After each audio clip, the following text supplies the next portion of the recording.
तो आवेश के मूल गुणों के अंदर सॉरी नहीं, सही है। आवेश के मूल गुणों के अंदर सबसे पहले आता है सदिश एंड अदिश का कॉन्सेप्ट, जो कि सबसे ज्यादा दिमाग खराब करने वाला होता है एंड सबसे ज्यादा इरिटेटिंग यही कॉन्सेप्ट होता है। तो सबसे पहले सदिश और अदिश के कॉन्सेप्ट को हम समझ लेते हैं, फिर हम समझ जाएंगे कि आवेश एक अदिश राशि है, वो भी कैसे। देखिए, सदिश राशि होने के लिए कुछ रूल्स को फॉलो करना होता है, जिनमें से सदिश एंड अदिश के लिए दिशा और सदिश योग, ये दो मुख्य रूल हैं। अगर इनको कोई भी राशि फॉलो कर रही है तो वो सदिश राशि है, और अगर नहीं करती है तो वो अदिश राशि कहलाती है। अब इसको थोड़ा सा डिटेल में समझते हैं। हर राशि होती है, उसका एक परिमाण होता है। ठीक है, कोई भी राशि हो उसका एक परिमाण होता है, वो राशि तभी कहलाती है जब उसका कोई परिमाण हो। जैसे कि मैं आपको कुछ एग्जाम्पल लेता हूँ, दो एग्जाम्पल के सहारे ही मैं क्लियर करा देता हूँ। वजन और बल। ठीक है, मैंने दो चीजों को लिया है, वजन और बल।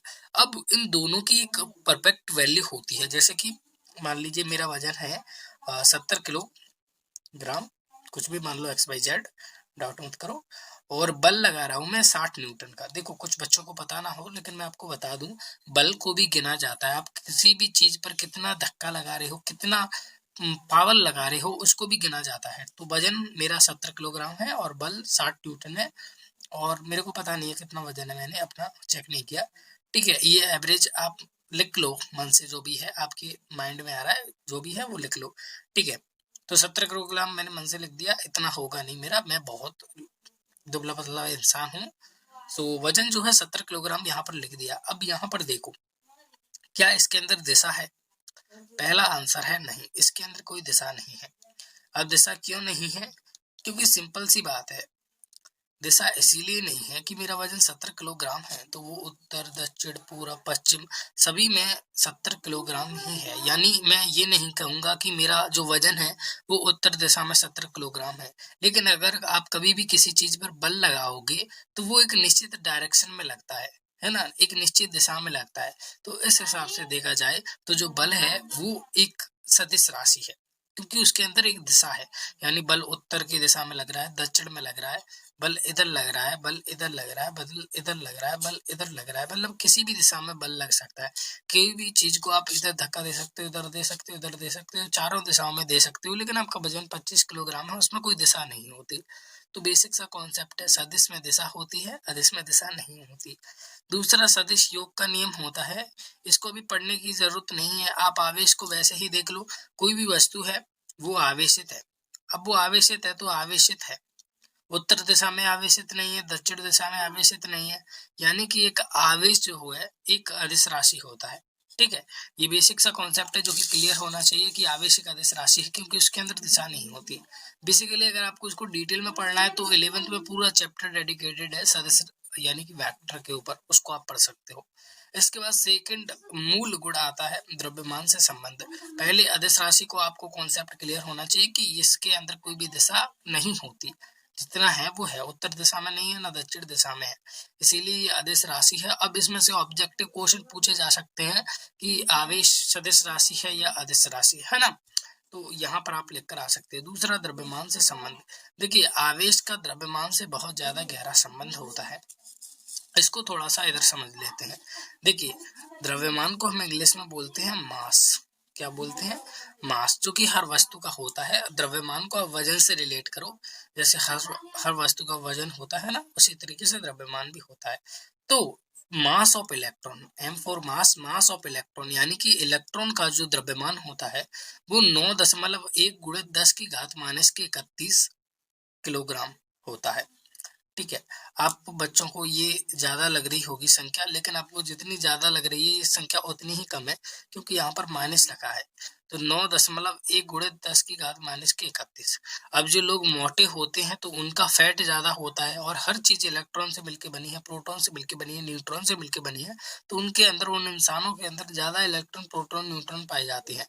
एक इलेक्ट्रॉन का वेट इतना होता है, तो जितने ज्यादा इलेक्ट्रॉन होंगे उतना ही ज्यादा उसका वेट बढ़ेगा। इसीलिए ज्यादा मोटे व्यक्ति का जो वजन है वो ज्यादा होता है, क्योंकि इसके अंदर इलेक्ट्रॉन की संख्या ज्यादा होती है, और हर इलेक्ट्रॉन का अपना एक द्रव्यमान होता है। ठीक है, तो ये इलेक्ट्रॉन का द्रव्यमान होता है 9.1 गुणित 10 की घात माइनस के 31। प्रोटॉन का होता है 6.7 गुणित 10 की घात माइनस के 27। 6.8 गुणे 10 की घात माइनस के 27 होता है न्यूट्रॉन का। एक चीज नोटिस की, जो प्रोटॉन और न्यूट्रॉन होता है ना, उसका जो मास होता है वो लगभग समान होता है ना। 6.7 गुणे 10 की घात माइनस के 27, 6.8 गुणे 10 की घात माइनस के 27, 0.1 का ही फर्क है ना। वरना ये 6.7 है, ये 6.8 है। अदरवाइज 10 की घात माइनस के 27, 10 की घात माइनस के 27। जबकि इलेक्ट्रॉन का जो मास होता है, द्रव्यमान होता है, वो बिल्कुल अलग होता है इनसे। 9.1 गुणे 10 की घात माइनस के 31, यानी कि इसका बहुत कम होता है। इसका होता है 9.1 गुणे 10 की घात माइनस के 31, जबकि इनका बड़ा होता है, मतलब 6.7, 6.8, 10 की घात माइनस के 27 किलोग्राम। ये इनका क्या है, द्रव्यमान होता है। अब इससे बेसिकली कोई चीज कैसे समझी जा सकती है। मान लीजिए मैंने कोई वस्तु ले ली। अब ये जो वस्तु है, ये वस्तु क्या है, आवेशित है। वस्तु कैसी है, आवेशित है। तो ये वस्तु किस कंडीशन में आवेशित हो सकती है, जब इस पर इलेक्ट्रॉन अवेलेबल हो। जब किसी वस्तु पर इलेक्ट्रॉन ही नहीं है तो वो आवेशित कैसे होगी। इससे पिछले लेक्चर आपने देखे हैं तो आपकी सब कुछ बात बिल्कुल पानी की तरह क्लियर हो रही होगी। यानी कि कोई भी वस्तु आवेशित तभी होगी जब उस पर इलेक्ट्रॉन अधिक होंगे या फिर इलेक्ट्रॉन होंगे। अब उस पर इलेक्ट्रॉन है ही नहीं, अधिक तो छोड़ो, इलेक्ट्रॉन ही नहीं है, तो इसका मतलब तो आवेशित हो ही नहीं सकती। तो आवेशित होने के लिए अधिक इलेक्ट्रॉन की या फिर इलेक्ट्रॉन की जरूरत होती है। अब इलेक्ट्रॉन है तो वह जाहिर सी बात है द्रव्यमान होगा, क्योंकि इलेक्ट्रॉन का द्रव्यमान होता है। तो कोई भी वस्तु आवेशित है, कोई भी वस्तु आवेशित है तो उसका द्रव्यमान जरूर होगा, क्योंकि कोई भी वस्तु आवेशित तभी होगी जब इलेक्ट्रॉन होंगे, और इलेक्ट्रॉन है तो द्रव्यमान होगा। तो कोई भी वस्तु आवेशित तभी होगी जब द्रव्यमान होगा। लेकिन बहुत सी वस्तु ऐसी हैं जिनका द्रव्यमान होता है, लेकिन जरूरी नहीं है कि वो आवेशित ही हो। बहुत सी वस्तु हैं, लगभग बहुत प्रकृति में लगभग सभी वस्तुओं का अपना एक द्रव्यमान होता है, लेकिन सभी वस्तु आवेशित थोड़ी होती है। तो द्रव्यमान से क्या कॉन्टेक्ट है, द्रव्यमान से एक सिंपल सा कॉन्टेक्ट है कि किसी भी वस्तु पर द्रव्यमान है तो इसका मतलब ये नहीं है कि उस पर आवेश होगा, लेकिन किसी भी वस्तु पर अगर आवेश है तो जरूरी है कि उस पर द्रव्यमान हो। फिर तीसरा पॉइंट आता है स्थानांतरण, यानी कि जो आवेश है उसका स्थानांतरण संभव है। जैसे कि अभी मैंने एग्जाम्पल के लिए एक राशि ली थी, वजन, है ना। वजन को मैंने एक राशि के तौर पर लिया था। वजन एक राशि ही है, उसी तरीके से आवेश भी एक राशि है, क्योंकि आवेश को गिना जा सकता है। 2 कूलम बल है, 6 कूलम बल है, 6 कूलम बल है, तो उसको एक गिना जा सकता है। इसीलिए आवेश जो है कौन सी राशि है, एक राशि है। बस इतना समझ जाओ, उसको गिना जा सकता है, प्रमाण होता है, इसीलिए राशि है। तो आवेश का स्थानांतरण भी संभव है, यानी कि जैसे कि मैंने कोई भी वस्तु को रगड़ते हैं तो एक पर प्लस आवेश आता है, एक पर माइनस, तो इलेक्ट्रॉन के जाने के कारण उत्पन्न होता है। यानी कि एक वस्तु से दूसरी वस्तु को आवेशित किया जा सकता है। और इससे पिछले लेक्चर में हमने सीखा था कि कैसे कैसे आवेशित किया जा सकता है। तो उससे आपको ये क्लियर हो गया कि आवेशित किया जा सकता है। तो आवेशित किया जा सकता है यानी कि आवेश का स्थानांतरण संभव है एक वस्तु से दूसरी वस्तु में। पिछले लेक्चर में हमने देखा था कि एक वस्तु है उदासीन, दूसरी वस्तु है जिस पर पॉजिटिव आवेश है, दोनों को टच किया तो दूसरी वस्तु पर भी क्या हुआ, पॉजिटिव आवेश जो है फैल गया। तो इसका मतलब क्या हुआ, आवेश का स्थानांतरण संभव है। तो इस रूल को भी फॉलो करता है। तो 3 रूल समझ गए, अदिश राशि, द्रव्यमान से संबंध और स्थानांतरण, इनको फॉलो करता है। और ये छोटे छोटे विकल्पों या 2 नंबर के क्वेश्चन में पूछ लेता है, जैसे कि क्वांटीकरण और संरक्षण सिद्धांत, ये दोनों इंपोर्टेंट है और इनको मैक्सिमम केसेस में देखा गया है कि 2 नंबर में पूछ लेता है और कभी कभी ऑब्जेक्टिव में। आवेश का क्वांटिकल क्या होता है, इसको मैंने फर्स्ट लेक्चर में ही कंप्लीट करा दिया था। Q is equal to n, यानी कि किसी भी वस्तु पर इलेक्ट्रॉन जाएगा तो वो पूरा जाएगा। अब मान लीजिए आपके पास एक ही लड्डू है और आपको बहुत ज्यादा जोरों की भूख लगी है और आपका दोस्त बिल्कुल खाके टुन्न है, वो आपसे लड्डू मांग रहा है, तो क्या आप उसको लड्डू दोगे? नहीं, क्योंकि वो तो खाके टुन्न है, फिर भी मांग रहा है, भुक्कड़ है वो, लेकिन आपको तो भूख लगी है, इसीलिए आप पूरा लड्डू खाओगे। तो आप खाओगे पूरा लड्डू, यही है आप इसका क्वांटीकरण, कि जाएगा तो पूरा इलेक्ट्रॉन ही जाएगा। ऐसे कोई ऐसा नहीं करोगे कि आप उसको आधा लड्डू दे दिया। तो क्वांटिकल सिद्धांत ये कहता है कि किसी भी वस्तु में जब इलेक्ट्रॉन जाता है, आवेश जाता है, तो वो 1 कूलम, 2 कूलम, 3 कूलम चला जाएगा, लेकिन कभी ऐसा नहीं जाएगा कि आधा चला गया, अधूरा चला गया, 2.5 चला गया, 1.5 चला गया, ऐसा नहीं जाएगा। तीसरा है आवेश का संरक्षण सिद्धांत। आवेश का संरक्षण सिद्धांत बिल्कुल सरल है, इसको और पढ़ लो। किसी विलगित निकाय के अंदर ना तो आवेश उत्पन्न किया जा सकता है और ना ही नष्ट किया जा सकता है। अब जैसे कि मैं आपको एक स्टोरी सुनाता हूँ।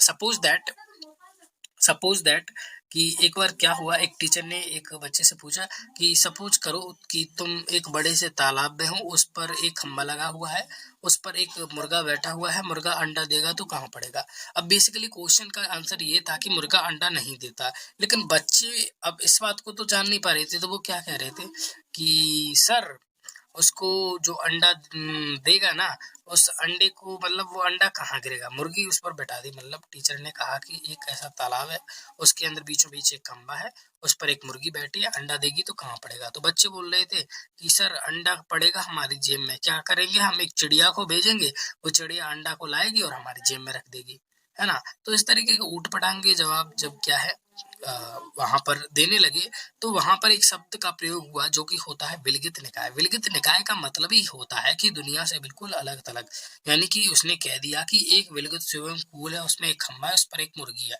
तो इसका मतलब ये हुआ कि अब वहां पर इन तीनों के अलावा कोई भी नहीं है।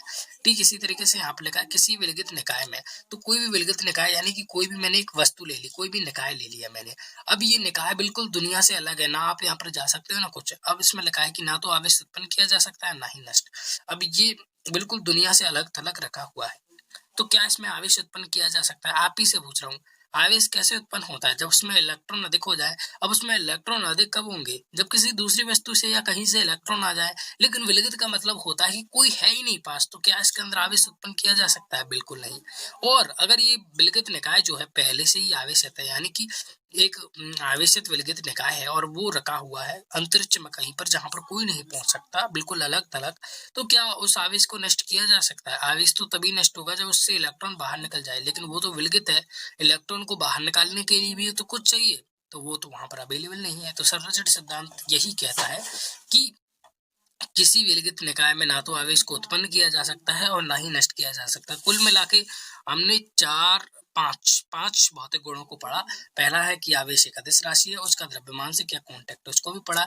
ये जो वैल्यू है ये ज्यादा इंपॉर्टेंट नहीं है, इसको लेकर ज्यादा सीरियस मत लेना, ये ज्यादा इंपॉर्टेंट नहीं है। इंपॉर्टेंट है कि स्थानांतरण द्रव्यमान से संबंध किस तरीके का है वो आपको आना चाहिए, फिर उसका स्थानांतरण संभव है। और क्वांटिकल का सिद्धांत आप सभी को पता होगा, Q = प्लस माइनस एनी वाला, है ना।